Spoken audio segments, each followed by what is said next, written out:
Баумана 20-й дом. Сегодня перед Академией наук многолюдно. Здесь 14 лет трудился первый президент Академии Мансур Хасанов.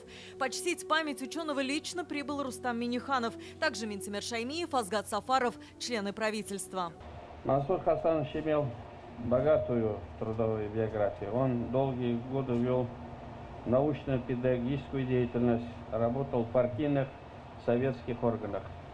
Внес большой вклад в развитие национального образования, здравоохранения, науки и культуры, физической культуры и спорта, журналистики. В нашей памяти Мансур Хасанович остается и как основатель Академии наук Республики Татарстан. Это здание, или нам удалось его отвоевать и на этой основе создать Академию наук нашей республики. Это давалось очень тяжело.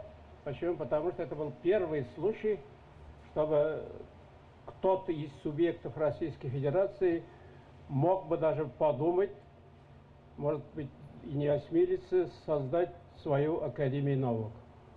К счастью, это нам удалось. И, безусловно, огромная заслуга Мансура Хасановича, его авторитет не только в нашей республике и российском научном пространстве огромную роль сыграл. Мансур Хасанович больше 20 лет занимал должность первого заместителя председателя Совета министров ТАССР. В 1992 возглавил Академию наук, работал директором Института татарской энциклопедии. При его участии в республике были открыты Казанский институт культуры, Энергоуниверситет, музей Габдуллы Тукая и другие. Мансур Хасанович усердно работал над декларацией о государственном суверенитете, принимал участие в решении о проведении референдума о государственном статусе Татарстана. Трудные, сложные годы ГКЧП он был рядом с Минтимером Шариповичем. Если бы тогда хоть малейшая ошибка была допущена и возникли бы какие-нибудь межнациональные проблемы, были готовы войска войти в республику. Этого не стало. Почему? Потому что им удалось, в том числе и с Мансуром Хасановичем, удалось сохранить вот это межнациональное согласие в республике. Большое количество населения в сельских местностях в то время болели туберкулезом. Это была социальная проблема.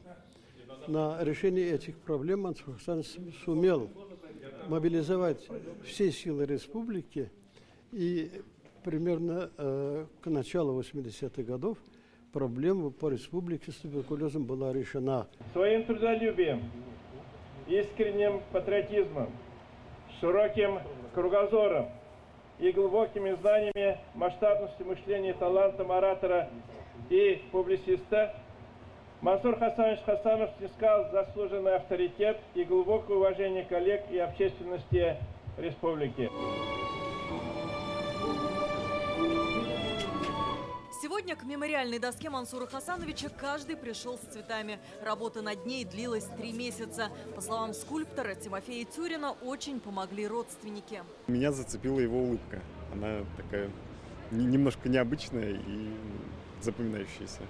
Хотелось как-то вот ее так передать тоже. Он всегда деликатно очень своим примером показывал, как бы он поступил.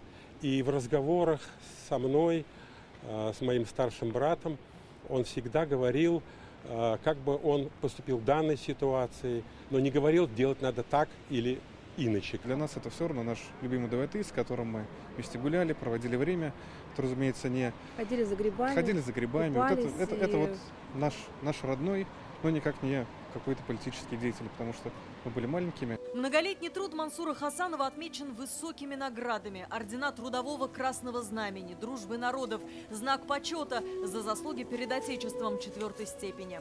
Алия Хайрудинова, Адель Мендубаев, ТНВ, Казань.